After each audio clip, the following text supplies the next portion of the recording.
And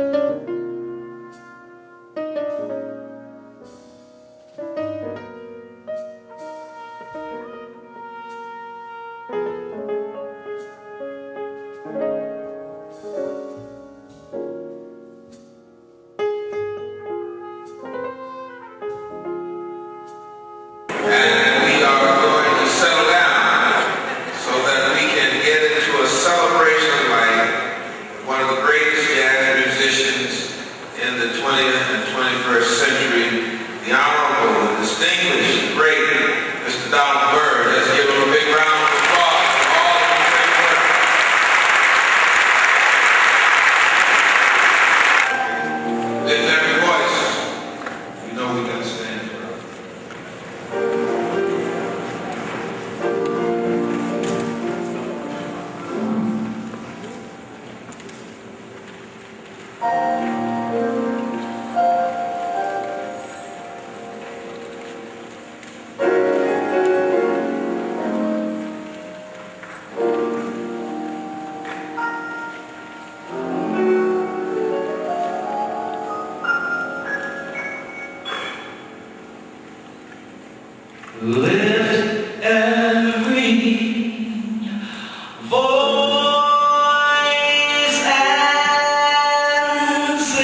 Abyssinian Baptist Church. Thank you for coming, and we hope that you will enjoy this great celebration. We'll talk more about how it was put together and who worked so hard to make it a great celebration. But I know we're going to have a great time.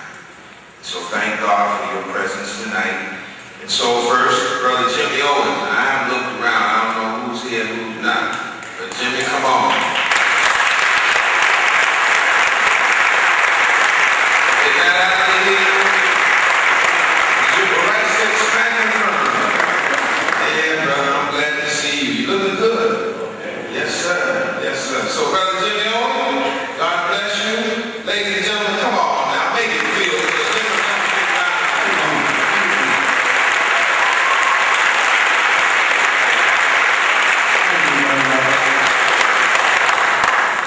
I go back with Donald Byrd 55 years. I was 14 years old when I started to study trumpet with him. I recall my first lesson where I thought I was going to learn how to play all of the slick stuff, you know. Study with Donald, I was going to learn all this good stuff. And he said, take your horn out and play something for me. I took my horn out, trumpet. This is a flute horn. I took my trumpet out, put my harmonium in, and did one of these. And he looked and said, well, I can't repeat what he said. Worship, but something along the lines of, what the is that? Why are you standing like that and beating? So he told me that what was going to happen was I was going to learn how to be a better trumpet player first. And that's what we worked on. And he would give me things, my lesson on Saturday, and on Sunday, Monday, Tuesday, Wednesday, Thursday, I'd go home and practice my stuff. On Friday, I would practice Donald's stuff. And I'd go to my lesson and be totally unprepared on Saturday. And after about 2 weeks of that, he said, hey man, what's happening with you? How come you're coming unprepared all the time? Aren't you practicing this stuff? I said, well, yeah. He said, our birthdays were the same day, December 9, only 11 years apart. And he said to me, you know, one day we're going to be up for the same gig. And I'm going to make sure I use those 11 years that I have over you to get the gig and to make sure you don't get the gig. I went home and practiced my lungs off. And from that day on, I was always practicing. And the things that I remember most about Donald Byrd, because he was like a second father to me. The time that I came, and my father didn't give me the money or wouldn't give me the money to pay Donald for the lesson. So I called him and told him I can't come into the lesson because I don't have the $5 to pay you. And he said to me over the telephone, so you come to the lesson anyway because you need the lessons more than I need the money. So I remember that, and I passed that on to numerous students to this day.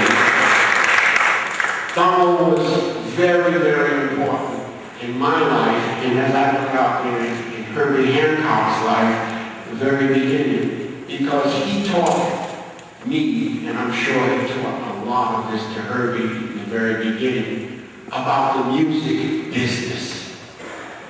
Okay? That it was a business and you had to deal with it as a business. And he made me understand that I'm going to make my money, my livelihood, from 3 areas. One area is going to be performance. One area is going to be education. And the third area is going to be the music business. And that's what he prepared me for at 14 years of age.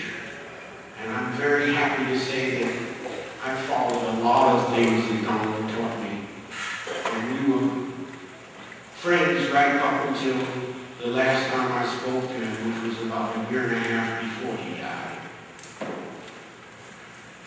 He had many difficulties in his life. He had many joys also. This is my special tribute to Donald,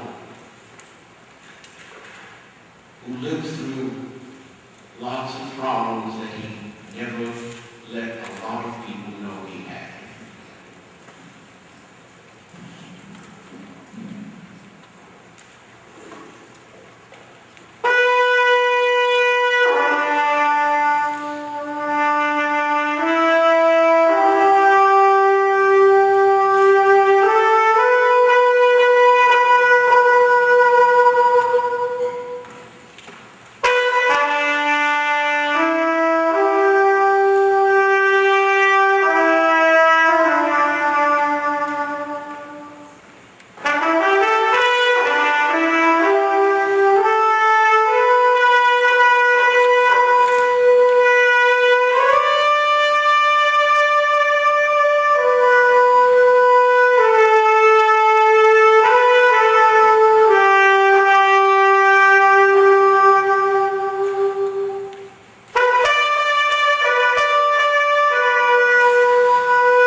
dude in my life sitting right here.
You're not ready when someone suddenly leaves, especially when you never imagined him not being here.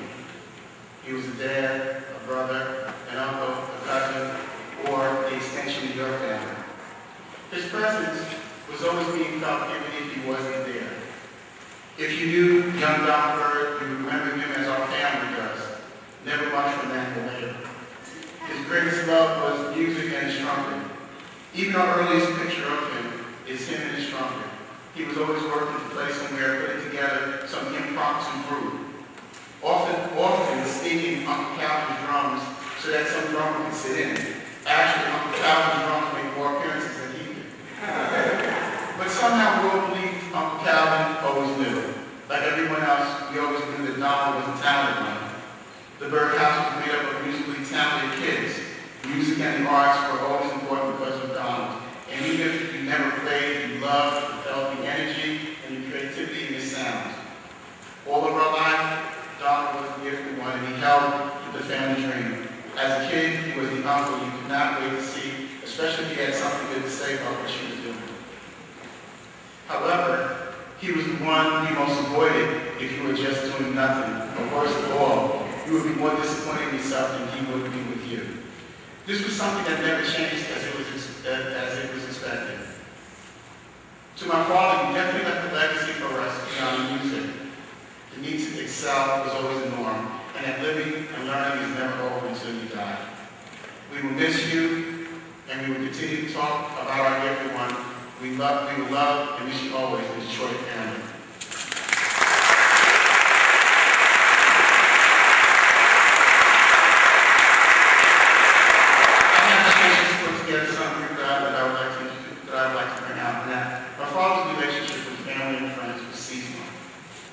However, I'm blessed to have a father who not only contributed to different genres of American music, but one who fostered me an understanding of doing your best is something you should strive for every day. My most memorable moment with that I have with my father is when he brought me to Harlem and he encouraged me to go into education. And who knew, maybe he did, that this would be a good fit. And that's where I got a chance to meet my future wife. I had a chance to introduce her. We were both teaching at the same time on 135th Street. Does anybody know here 175? Yeah. So we both started out. I was a phys ed teacher. My wife was a social studies teacher. And I'll never forget, I took him out to meet him in the car one day. And the minute he had a chance to really talk to her, the first thing he said was that, no, you should need to get together with her. We know that he was very insightful. That's another thing that I left out and something was right.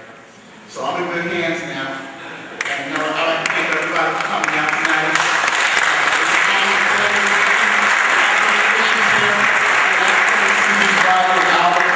Let's hope you guys have to sign this, okay?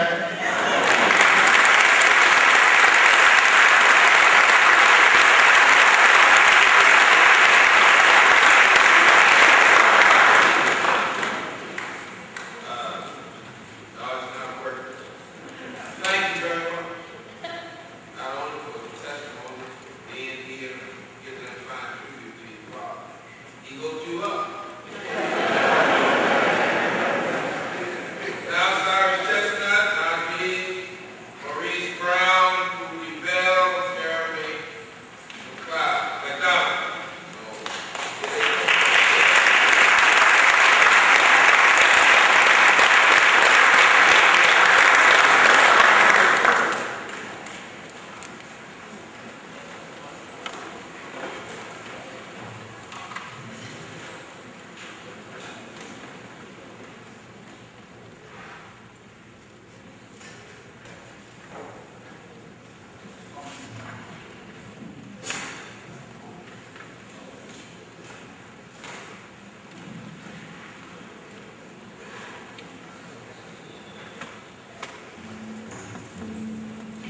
And one of those persons is Brother Herb Boyd.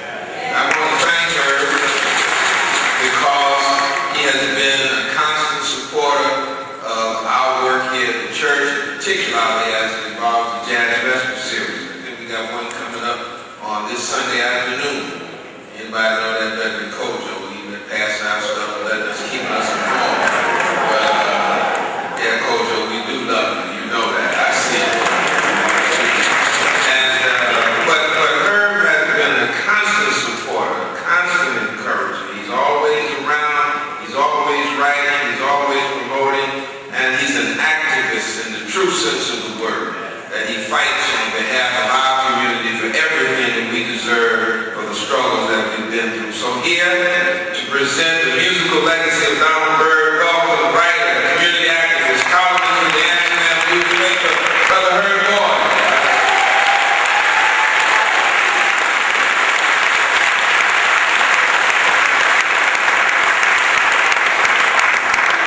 Not in the YouTube. Bobby and the boys, great.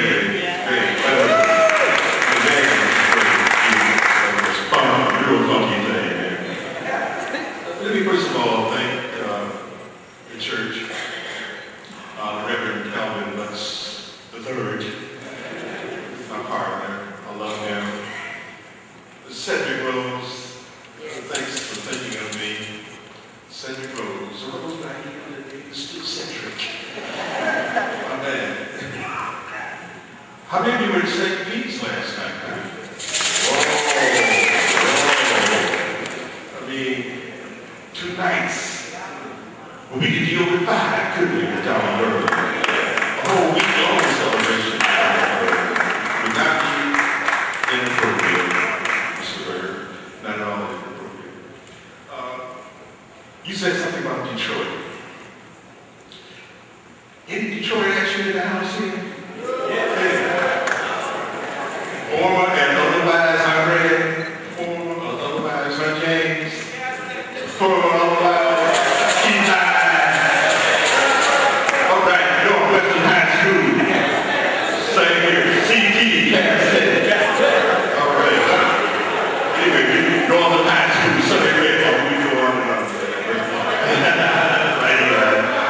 One of the things about it is that Donald Byrd came out of the cauldron a fantastic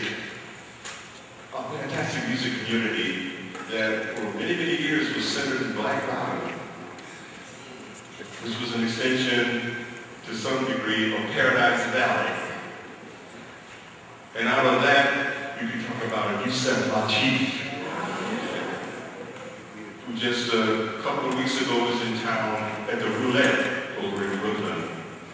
And it was my good fortune, Larry, to work with Yusef Lateef on his autobiography, The Gentle Giant.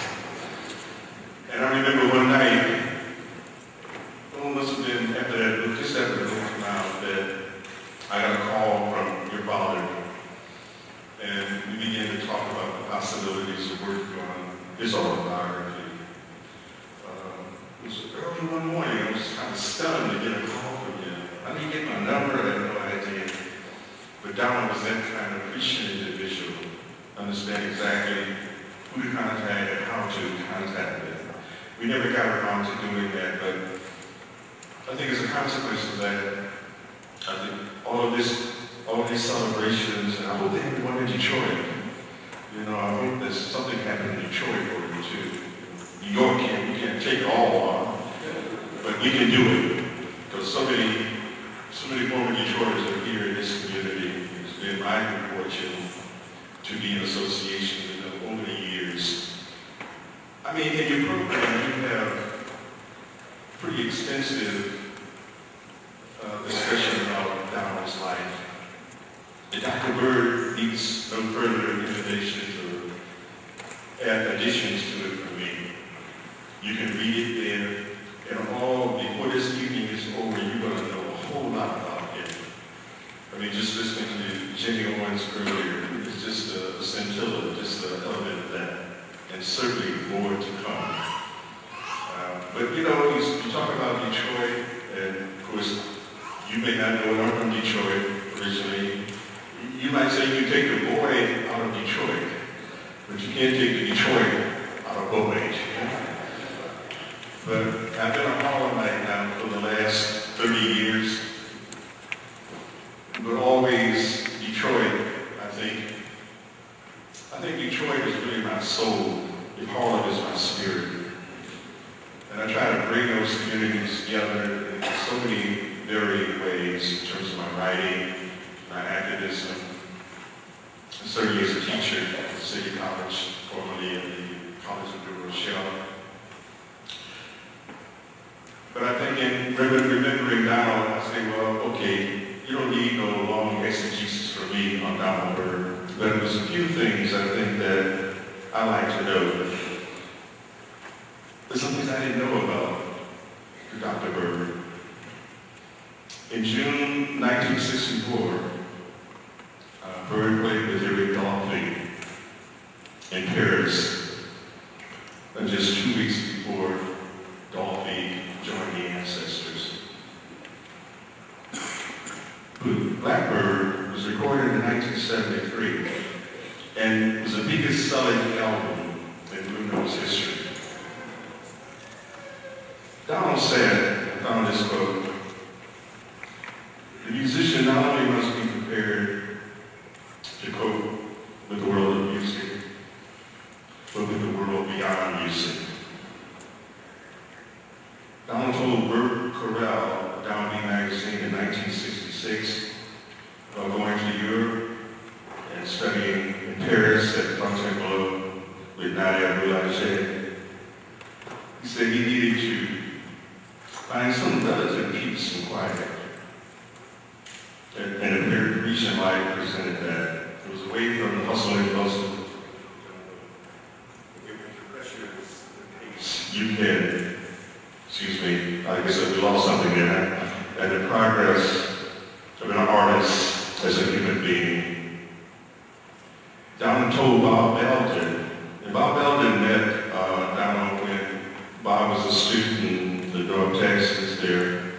And he told Bob, he says, I'm not selling out, because the word was out that, you know, making these various transitions, because Donald was an ethnomusicologist, and every genre of music, you know, he had a certain kind of grasp and understanding and certain expertise. And many people criticized him that he was selling out, but Donald said, no, I'm selling up.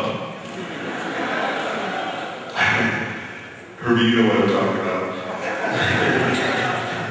To him, this meant the ability to perform and travel and live on a certain level of professionalism and dignity that was not available for jazz musicians at that time. But you know, one of the things I'd like to hear more about in terms of Donald's life, and at St. Peter's I met two people who studied with him at the Manhattan School of Music. And I was reading Hugh Masekela's autobiography, Still Grazing, and Hugh talks about some of those people who were in the class at that time. It was simply amazing. You know, Richard Davis, you know, very fine bassist. You know, you had, Hugh was there, Donald was there. There's an amazing collection of musicians at the Manhattan School of Music. Later on, Yusuf Lateef would be there too.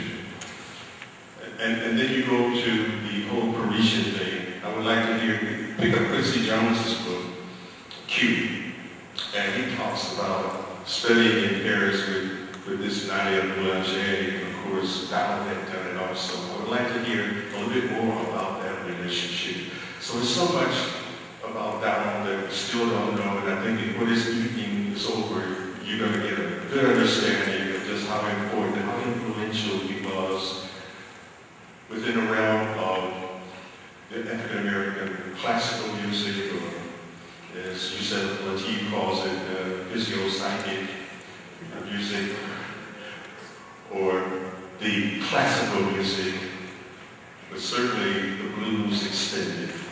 It's kind of improvisational music out there. You're going to get a feel for Donald's touch on a number of genres across the years. You know, you talk about going back to bebop hip-hop.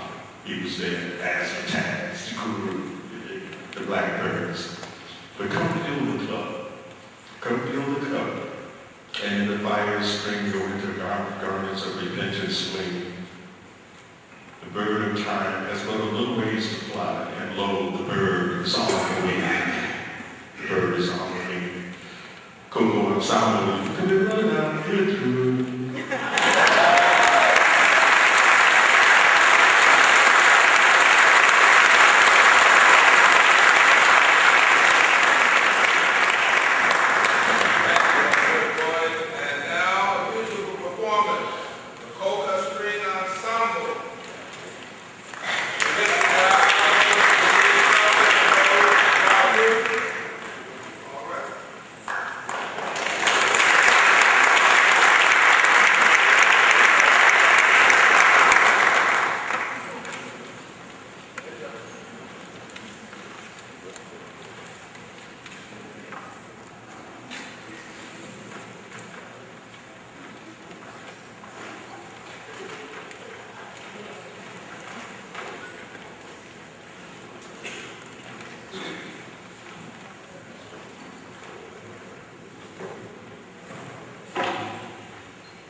Gio, has you ever come to Clifford Adams? All right. Fancy free.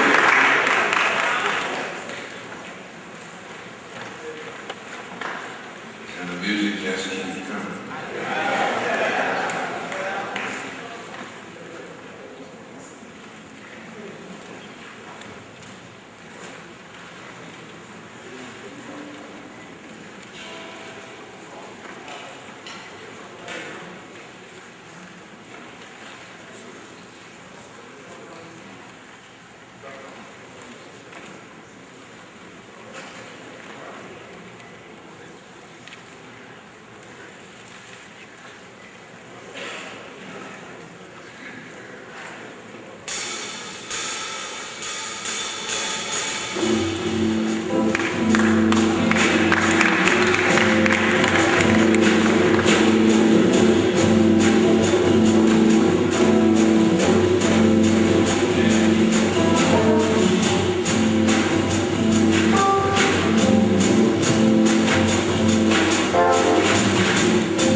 passage in the good book.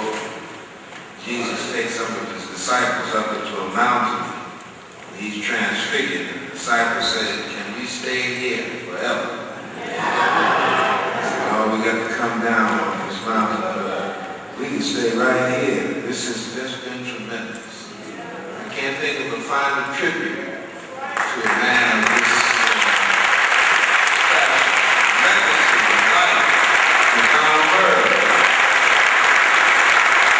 The director of jazz studies at Columbia College, John F. Sweat, is going to come now and share some thoughts on the education legacy of Donald Byrd.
Donald Byrd.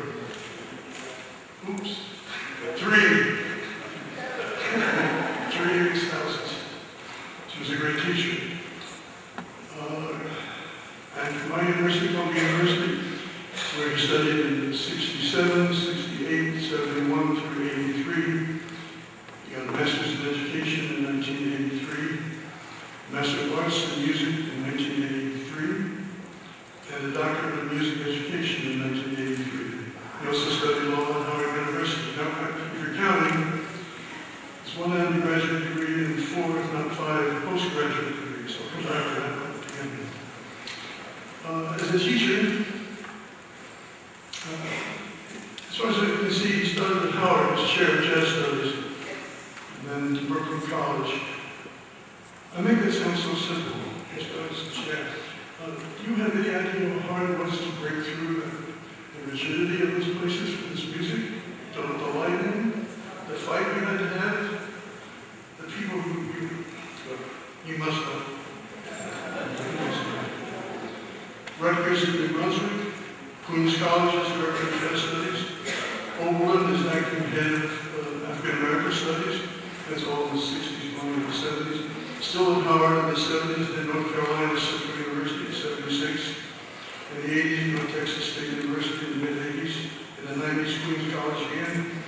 Cornell, 94. Delaware State University, Distinguished Artist in Residence from 96 to 2001. In 2000, Delaware State University again in 2009, where he also established a $10,000 scholarship in his own name. And then lectures at places like Lincoln University in 2007. So far, I haven't got the dates straight on these, but I worked hard at New York University, Hampton University, Wayne-Patterson University, the Stanton Band Clinics, New York City's Music and Arts High School, Jazzmobile, and of course, private lessons. I want to call attention for through just 1 year. It's 1968 to 69, the 12 months, let's say, started maybe the summer of 68 and 69. During those 12 months, he was at Howard as chair of jazz studies, and simultaneously he was at Brooklyn College. And he was also at Rutgers, in New Brunswick as composer in residence and conductor of the jazz orchestra, working on the jazz curriculum in was seeking grants to help develop the jazz program. In the summer, he was on the faculties of both North Carolina State University and New York University. And he also recorded Fancy Tree and Coffee, on records on the side, did some gigs. And did I mention he was supposed to study in Columbia for the beach? See what I mean? So I'll just close on 3 points to strike me. One is, I've been around academics a long time, as you can see, and I've never met anybody with 4 or 5 postgraduate degrees. There may be some, and I've never met them.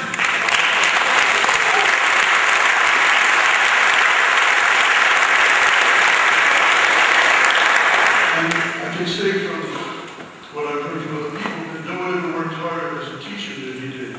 Not just as a person who wanted to teach the music and his people's traditions to people who needed to know them, but to create a field that would be respected in a time when it was tough to do. He is the professor, not just the man, the professor. And what to say in conclusion?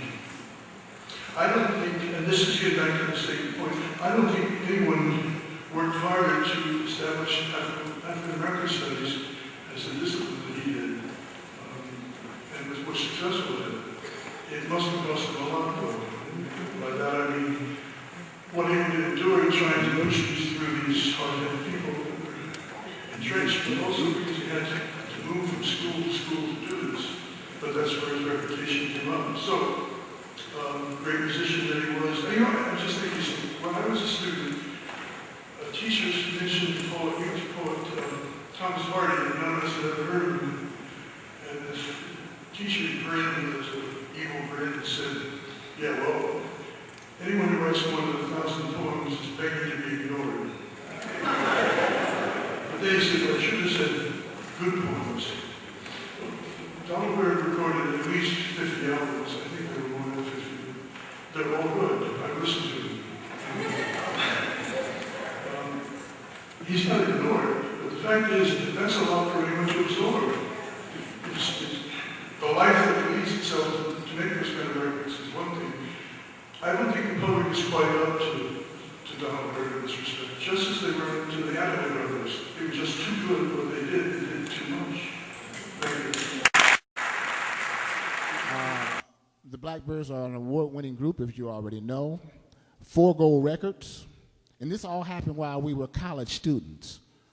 2 Grammy nominations, NAACP awards, Billboard awards. We're on the cover of most of the music magazines.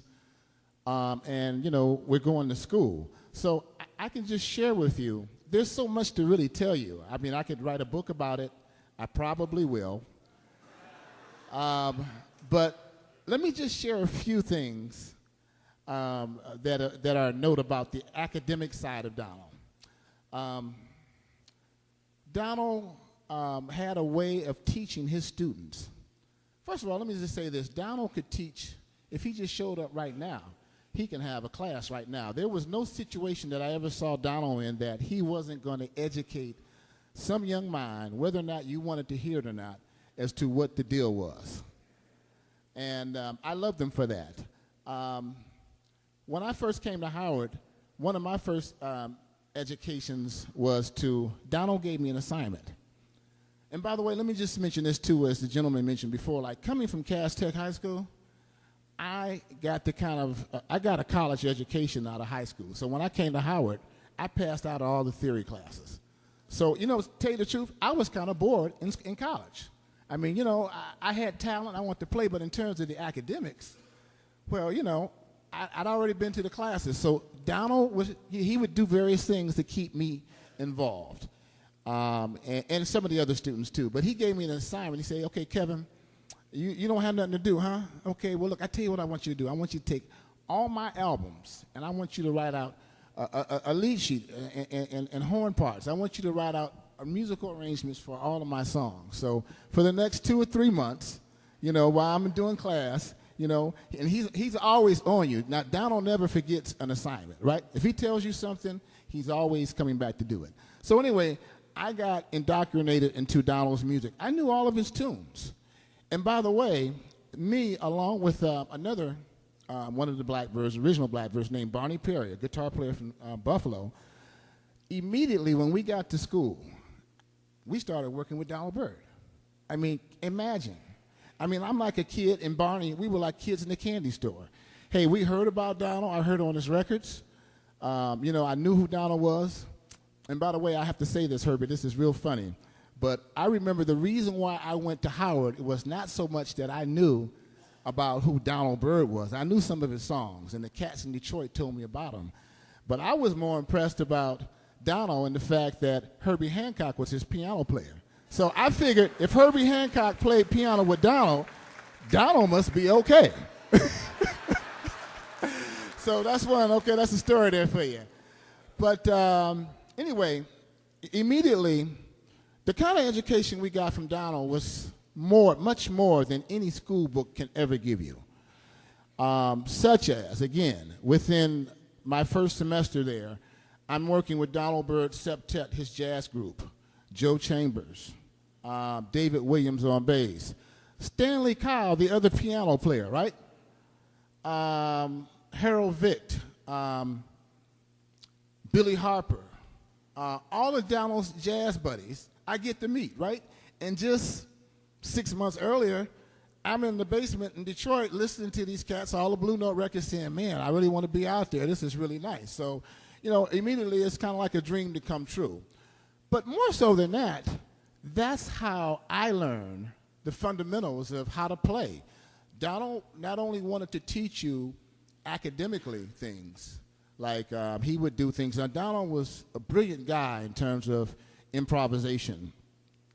He was able to take compositionally, he was able to break down compositionally what jazz improvisation is about.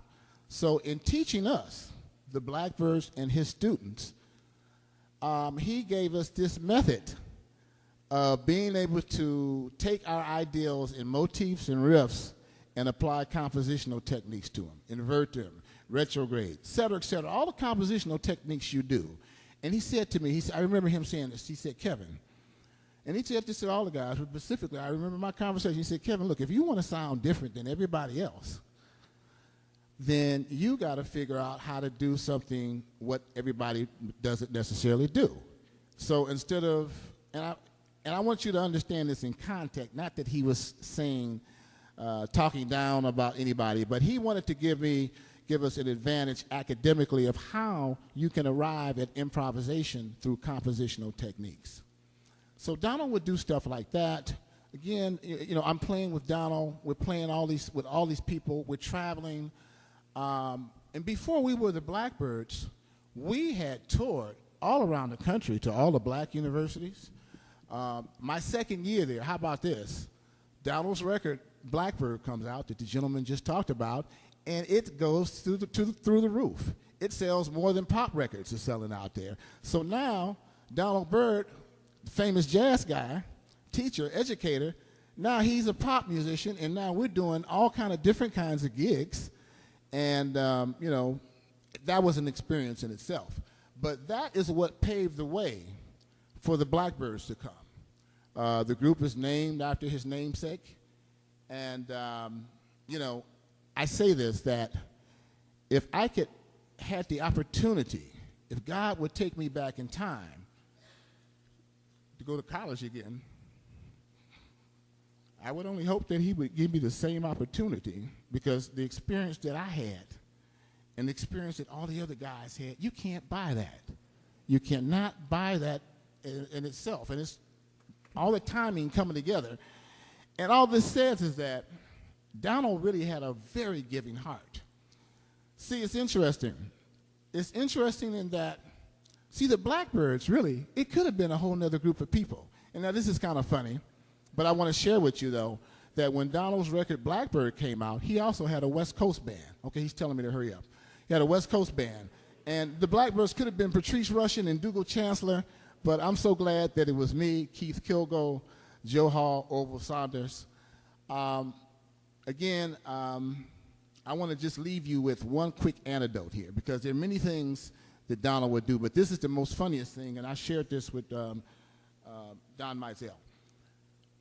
At our height, after a gig, we as the Blackbirds, we were looking for all the chicks. They would be lining up. And, you know, we were interested after playing the show to go see the ladies. But Donald had other things in mind. And so Donald would routinely hold meetings, band meetings, and say, hey, no, I want you guys, we're going to talk about it. And he'd sit us down in the room, and he'd point to each and every one and say, oh, you thought you played your butt off. You didn't do squat. You need to do this and that song. He would point out things specifically on each song. Now, the thing about that is that it would make or break us. For those of us who wanted to get better, we took that criticism and went home. I would go lug my Fender Rhodes across the street to the hotel in Boston, that is, and we practiced. And then the next day, I come back, and I'd play, and Donald would be smiling. Say, you went and practiced? Yeah. I said, yeah, you know, I got you, okay? So Donald's a great educator. He was a great teacher. He was a big brother figure. And in all those things, I want to play a number here now that gives thanks. It's a tribute. It's an original piece that I wrote. It's called Giving Thanks, and this is to Donald Byrd.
Love is patient. Love is kind.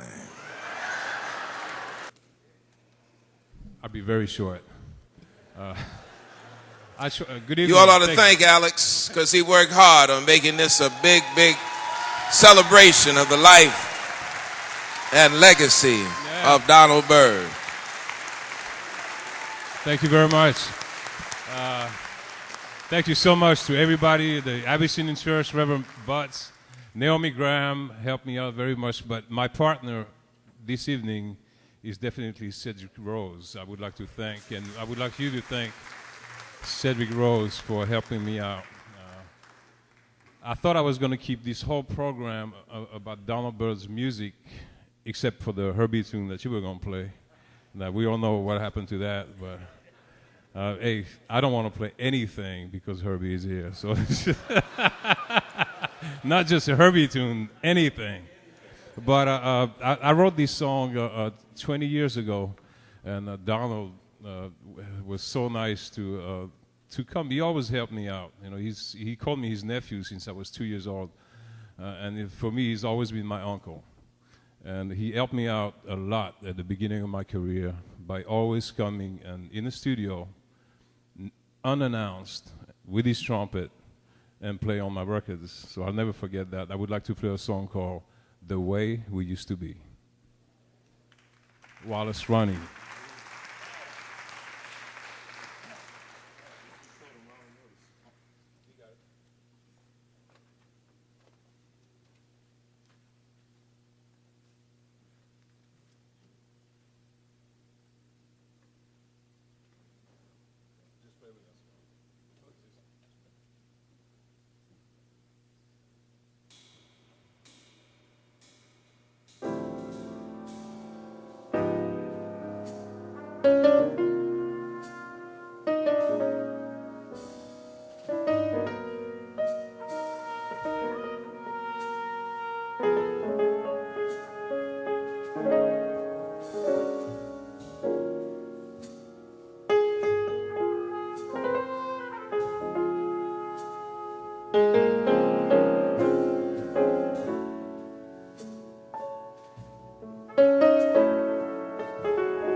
Obviously, I didn't know that one,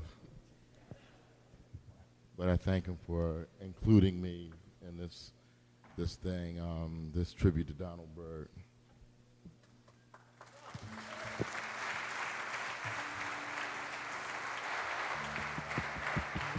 Well, I feel a little out of place right now. A lot has been said, but I'm here to represent the Mizell part of the Donald Byrd legacy.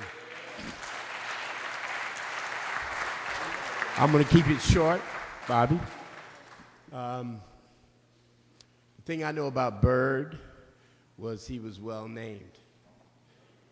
He was meant to fly, and he flew high. He flew as high as he could. He wasn't even thinking about Icarus. He was so much into flying sky high that he went and got the brothers Mizell to produce the highest and most successful records he made, and the name of the first album was Blackbird. And the best album, in my opinion, they made was Places and Spaces. And the whole thing was that Donald, not only, Miles might have been in the sky, but Donald lived there. That was home for him. Donald was so much into flying that he got a pilot's license and he bought his own plane. And he was flying around when black people weren't even hardly able to get on a plane. So his whole thing was height, going as high as you can, going as far as you can, thinking outside the box, going beyond the regular, and not being gauged and limited by what other people's limitations of you, whether it was creative or commercial, okay? So that was the thing about Donald, was he believed deeply in achievement, aspiring and achieving, whether in education, whether in art, in life. And, you know, Miles, I always think of Miles and Donald sort of in the same frame, because even though Miles was older and Byrd looked up to him in a lot of ways, they shared a lot of, you know, commonalities. And Miles said, if you want to understand my music, listen to what I don't play. And Byrd said, if you want to listen to what I understand my music, listen to what I do play. Byrd had a lot to say, and you had to listen. Okay, and whether he was playing or talking or teaching or preaching or whatever it was, Byrd had something to tell you, and you had to listen, whether you liked it or not, whether you wanted to hear it or not. And it was always useful, because he was an educator at heart. He really wanted you to know more. He wanted you to know what he knew, had found out. And so in that way, he was really a genius. And he was always aspiring. He was always achieving. I mean, Donald was a giant of a man. He was big. You're the spitting image of your dad. I mean, he was large. He was big in it mentally, physically, spiritually, creatively. He was just a large man, and he had a large appetite for life. Okay, and he was fearless. He was a real warrior. And when I say he was well named, he was also named after Toussaint L'Ouverture. So he was a fighter. He believed in liberation. He believed in black creativity. He believed in the history of black people being one of liberation against limitations, against, you know, struggling for higher and better. And in that sense, he was truly a great man. And the other thing is, Donald really believed in money. He liked to get your money and his money, okay? And he liked for you to have money, but not more money than him, okay? And really, because you owed him, see, because he taught you and he created the opportunity for you. So I have to get mine first, and I have to get more than you, but I want you to have a lot, but not more than me, okay? And so, and I was like, Donald, I'm not mad at you. Donald was so good, he got me to give him $1 million. And I was like, wow, I did that? And Donald was like, yeah, you know I deserve it. I don't know about all that. So truly a great man. He did wonderful work creatively, commercially, education. You cannot think of a better Renaissance man than Donald Byrd. You cannot think of a creative giant in our time who did as much across as wide a spectrum of creativity and achievement as Donald Byrd. Donald Byrd flew high, he flew well, he was fantastic.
Dr. Larry Ridley. Where's Dr. Ridley?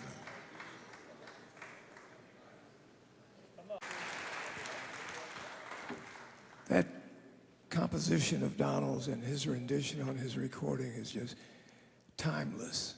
It's timeless. And the interpretation that we just heard was also fantastic. Another hand.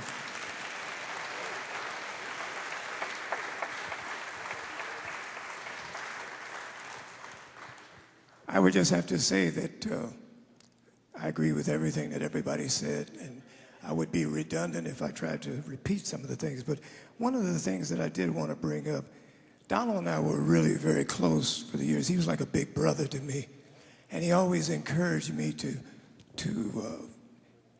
engage in my studies and be involved in jazz education.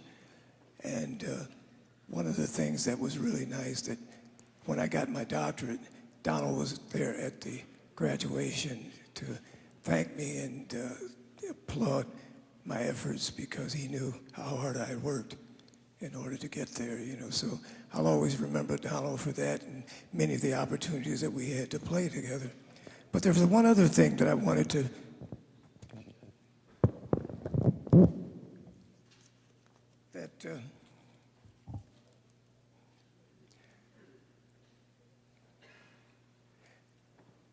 Donald had a keen insight to understand the connection between music and other fields of knowledge. As he demonstrated in the development of his educational program, music plus math equals art. And this is something that he stressed all the time, and we used to spend time where he was showing me these techniques and things like that, and I've incorporated a lot of that in the years that I've been involved in teaching as well. And he always was very much involved with stressing the African and African-American influence of the music. And what Randy West and I say is the roots that have produced the fruits. So this has been just an auspicious occasion. That, what can you say? I'm overwhelmed. That last thing just blew me away. But I think we have to give a big hand to everybody for this choir was magnificent.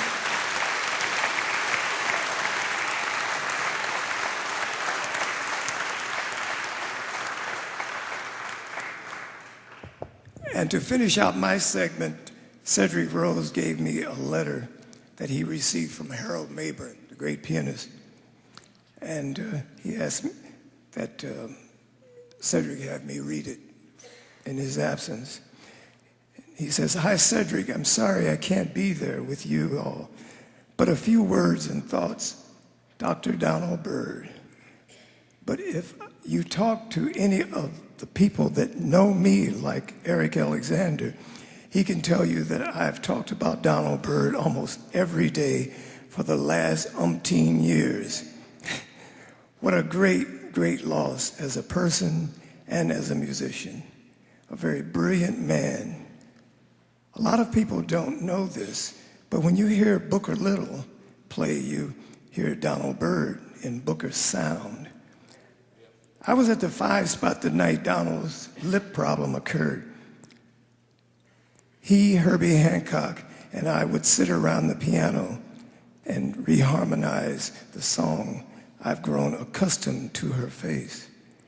Donald loved the piano and piano players who really understood harmony. That's why he used to talk a lot about Spike Lee's aunt, Consuela Lee Moorhead. I know I was there. I was in Chicago with the Jazz Tet at the Byrd House when Duke Pearson didn't show up for Donald's gig. That's when Herbie Hancock got the job with Dr. Byrd. This is Harold Mabern saying this.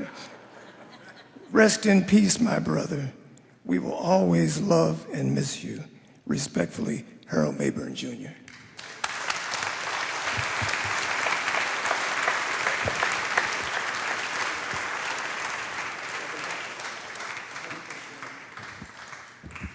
Ladies and gentlemen, I'm going to acknowledge Vi Higginson and say that she's here, and I'm going to acknowledge the great work she does with gospel in the community. But the last one to speak is going to be Reverend Butts. And we got a musical number coming up. So Vi Higginson, stand up and turn around and receive the love. Thank you.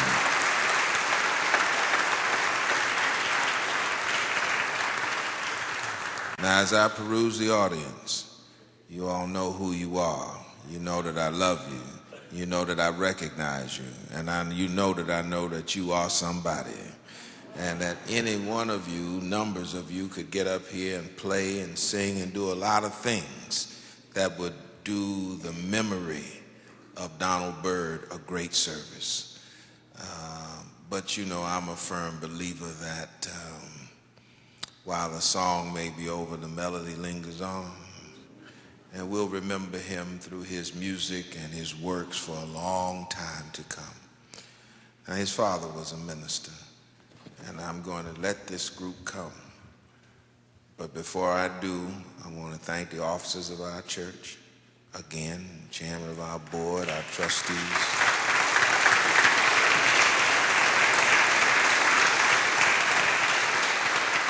Alex, thank you again, and all who worked with you to make this possible.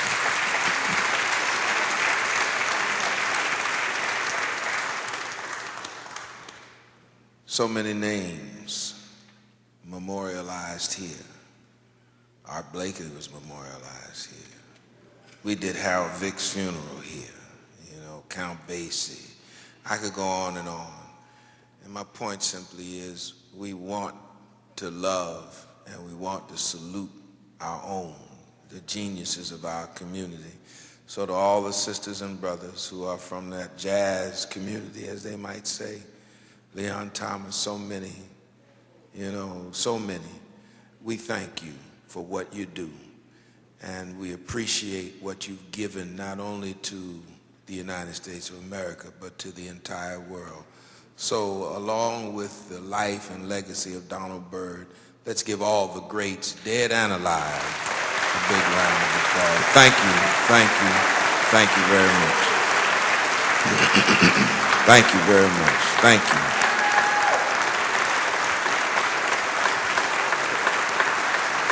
We'd like to bring the choir up.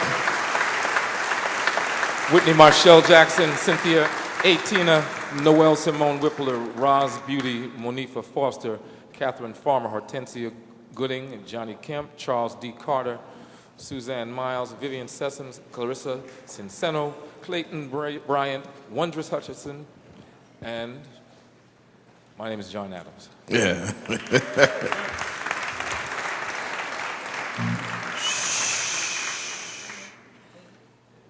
Eternal God, we ask that you would bless everyone in this room. Let your spirit rest with them as they travel after this service. Grant them peace and enshrine forever in our hearts the memory, the life, the legacy of our beloved brother, Donald Byrd. Hear our prayer, O God. Incline thine ear to us and grant us thy peace. Amen. Places and spaces.